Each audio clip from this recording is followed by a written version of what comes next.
డబ్బు, అనారోగ్యం, ఉద్యోగం, వ్యాపారం, అప్పులతో బాధపడుతున్నారా? మీకోసమే లాంచ్ యువర్ ఫ్యూచర్ ప్రోగ్రామ్. నమస్తే ఫ్రెండ్స్, నా పేరు Sai Krishna Azad, supreme court advocate. So ఈ వీడియో ప్రతి ఒక్కరికి చేరే విధంగా మీరు షేర్ చేయటం వల్ల ఏంటంటే ఉపయోగం, ఒక ప్రాణాన్ని కూడా మనం కాపాడగలం. ఇది ఏంటంటే అప్పులు చాలామంది అప్పులు ఎక్కువైపోయి తీర్చలేని స్థితిలో ఉండి, అంటే దీన్ని మనం స్వయంకృత అపరాధం అనొచ్చు, అదృష్టం అనొచ్చు, దురదృష్టం కూడా అనొచ్చు, చెప్పలేం.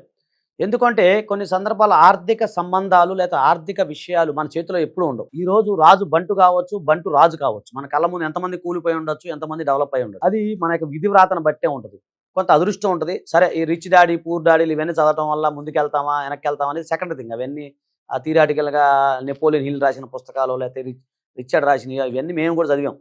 ఏది చదివినా కూడా కొన్ని సందర్భాల్లో మనం అనుకున్నది జరగకపోవచ్చు. కొన్ని సందర్భాల వ్యాపారంలో తీవ్ర నష్టాలు రావచ్చు.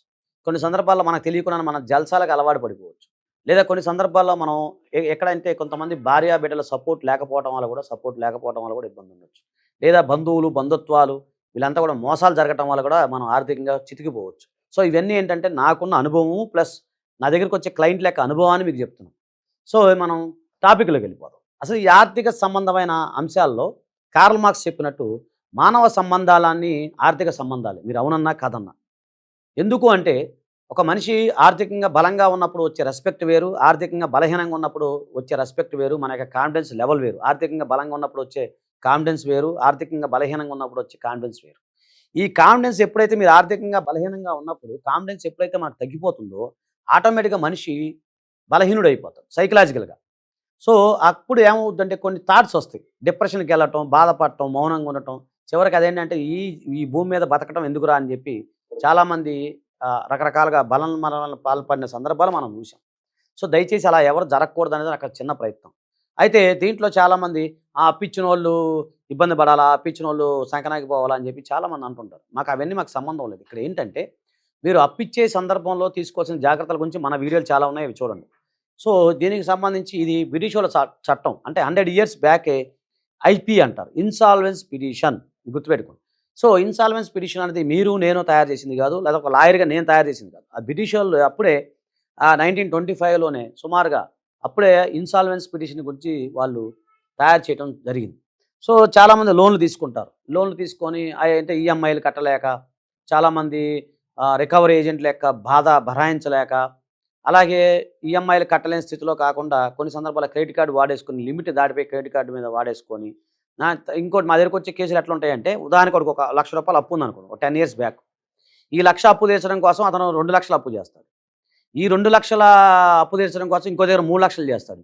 ఆ 3,00,000 అప్పు తీర్చడం కోసం ఇంకో దగ్గర 4,00,000 చేస్తాడు. అంటే ఒక చిన్న గొయ్యిని బోర్చడం కోసం పెద్ద గొయ్యి తవ్వుతాడు. ఆ పెద్ద గొయ్యి బోర్చడం ఇంకో గొయ్యి అలా తవ్వుకుంటూ వస్తుంటారు. లాస్ట్కి పెద్ద లోయ ఏర్పడుతుంది. ఆ సందర్భంలో మా వల్ల కాదని చెప్పి వస్తూ ఉంటారు. సో నేనేమంటానంటే, ఈ వీడియో చూసిన వాళ్ళు వెంటనే మీకు ఎంత అప్పు ఉంటే అక్కడి వరకే క్లోజ్ చేయండి. మళ్ళీ దాన్ని బోర్చడం కోసం ఇంకో క్రెడిట్ కార్డు తీసుకొని, మళ్ళీ అదే అయిపోతుంది ఇంకో క్రెడిట్ కార్డు తీసుకొని, అదే అయిపోతుంది ఇంకో క్రెడిట్ కార్డు తీసుకొని, దయచేసి మీరు అలాంటి ప్రయోగాలు చేయవద్దు. సో మీకు ఈఎంఐలు ఎక్కువైనప్పుడు మీరు ఆటోమేటిక్గా ఇంజెక్షన్ సూట్ అనేది మనం ఫైల్ చేసుకోవచ్చు. అప్పులు ఎక్కువైపోయి తీర్చలేని స్థితిలో ఉండి ఈఎంఐల వల్ల దానివల్ల బాధపడుతున్నప్పుడు మీరు ఆటోమేటిక్గా ఇప్పుడైనా మించిపోయి మేలుకోనండి. సో ఇన్సాల్వెన్స్ పిటిషన్ పెట్టడానికి ఎలాంటి అర్హతలు ఉండాలి? చాలామంది అడిగే ప్రశ్న మా దగ్గరికి వస్తుంటారు. ముందు అతను మేజర్ అయి ఉండాలి, 19 years నిండి ఉండాలి.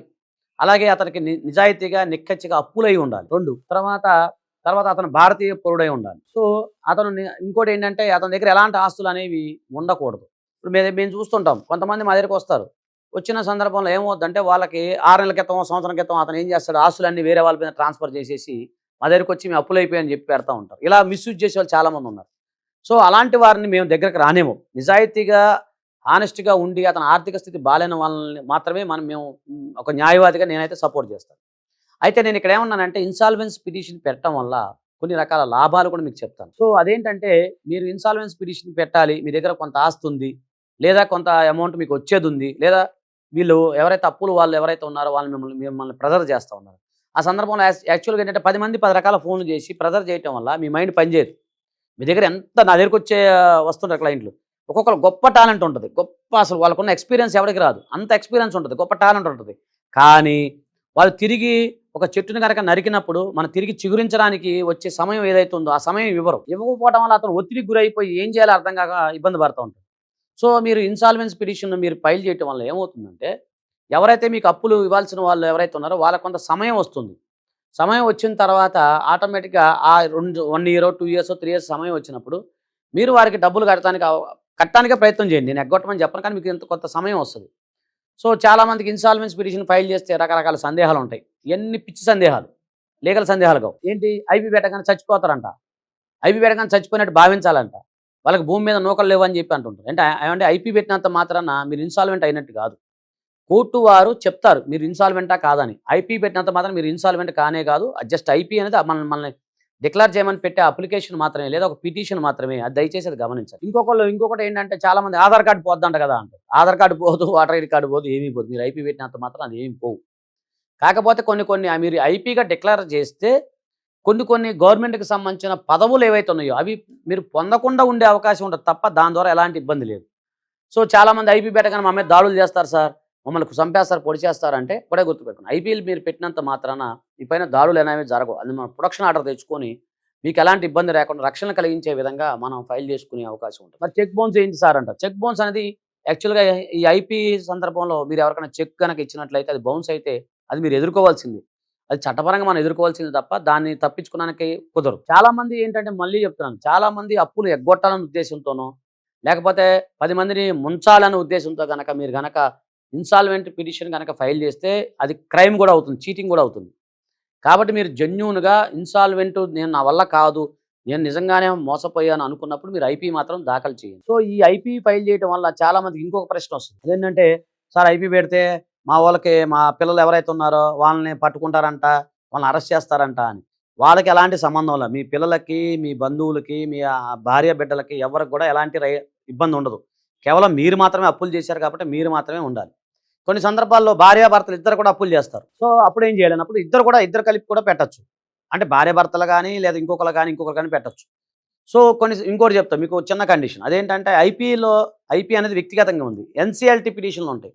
నేషనల్ కంపెనీ లా ట్రిబ్యునల్లో కూడా కొన్ని కంపెనీస్ మేము చేస్తాం. అది కూడా కొన్ని కంపెనీస్ ఏవైతే ఉన్నాయో వాళ్ళు అప్పుల బాధ అయితే ఉంటారు. మరి అప్పుడు వాళ్ళ పరిస్థితి ఏంటి, అప్పుడు ఎన్సీఎల్టీలో మేము ఫైల్ చేస్తాం. నేషనల్ కంపెనీ లా ట్రిబ్యునల్లో అప్పులు అయిపోయారని చెప్పి కంపెనీ తరపున ఫైల్ చేస్తాం. ఐపీ అనేది ఏంటంటే ఇండివిజువల్ పిటిషన్. ఒక వ్యక్తి తన అప్పులు అయిపోయి ఆర్థిక బాధలు ఉండి సతమతం అయ్యి కట్టలేని స్థితిలో ఉన్నప్పుడు ఇన్సాల్వెన్స్ పిటిషన్ అనేది మీరు నిరభ్యంతరంగా ఆ జిల్లా కోర్టులో కానీ లేదా సీనియర్ సివిల్ జడ్జి కోర్టులో కానీ మీరు ఫైల్ చేసుకునే అవకాశం ఉంటుంది. కొన్ని సందర్భాల్లో హైకోర్టులో కూడా ఫైల్ చేయాల్సి వస్తుంది, కొన్ని సందర్భాల్లో సుప్రీంకోర్టులో కూడా ఫైల్ చేయాల్సి వస్తుంది. అంటే వాళ్ళ యొక్క ఆర్థిక స్థితిని బట్టి మారిపోతూ ఉంటాయి. సో మినిమం మన భారతదేశంలో మీరు 25,000 నుంచి, అంటే అంతకుముందు 500 అని పెట్టారు, కానీ ఇప్పుడైతే 25,000 నుంచి కూడా మీరు అప్పుల నుంచి కూడా ఐపీ పెట్టచ్చు. సో ఇన్సాల్వెన్స్ పిటిషన్ అనేది ఈ విధంగా మీకు ఉపయోగపడుతుంది. అయితే గుర్తుపెట్టుకుని ఒక గమనిక, ఇది మీరు ఎవరైనా సరే జెన్యూన్గా అప్పులైన వాళ్ళకి మాత్రమే ఇన్సాల్వెంట్ పిటిషన్ ఉపయోగపడుతుంది తప్ప మీరు అలా కాకుండా వేరే వాళ్ళ పేరున పెట్టేసి అలా అయితే కనుక చీటింగ్ కేసు అయ్యే అవకాశం ఉంటుంది. తర్వాత మీరు బాధపడతారు. ఓకేనా ఫ్రెండ్స్, దయచేసి ఈ వీడియో అందరికీ షేర్ చేయండి. థ్యాంక్ యూ, నమస్తే, జై హింద్.